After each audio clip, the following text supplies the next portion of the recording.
క్రైస్తవం ఈరోజు నిద్రపోతుంది. కేవలం ఆదివారం ఒకసారి ఒక గంట కూర్చొని వస్తే అయిపోయింది ఆరాధన. ఆరాధన ఒక రోజులో ఒక గంటకు సరిపెట్టేసింది క్రైస్తవ్యం. ఆరాధన నీ జీవిత కాలానికి సంబంధించినది. నీ జీవిత కాలములో దేవునిని ఆత్మతోనూ సత్యముతోనూ ఆరాధించాలి. అదే ఆరాధన.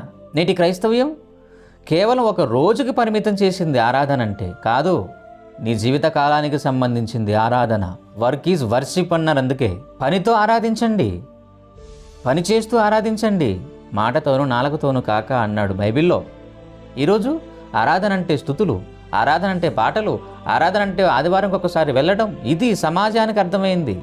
ఆరాధన అంటే స్తుతులు, ఆరాధన అంటే పాట, ఆరాధన అంటే ఏమండి ఒక రోజు ఒక గంట కూర్చోవడం కాదు. నీ జీవిత కాలమంతా తండ్రిని ఆరాధించటమే ఆరాధన. నిజమైన ఆరాధన అది యేసుక్రీస్తు వారు చేసి సమాజానికి చూపించి ఆరాధించి తండ్రిని ఆయన ఇష్టాన్ని సంపూర్ణంగా జరిగించి పరలోకానికి వెళ్ళిపోయాడు. మరి నీ ఆరాధన ఆదివారానికి ఒక రోజులో ఒక గంట నీ ఆరాధన. నీ ఆరాధన దేవుడు మెచ్చడయ్యా. నీ ఆరాధన దేవునికి నచ్చదమ్మా. నీవు నీ జీవిత కాలములో కేవలం ప్రభువా ప్రభువా స్తుతి స్తోత్రమని మాటతోనూ నాలుకతోనూ కాక క్రియతో ప్రేమించు, క్రియతో ఆరాధించు. అది నిజమైన ఆరాధన. యేసు ప్రపంచానికి నేర్పించిన ఆరాధన.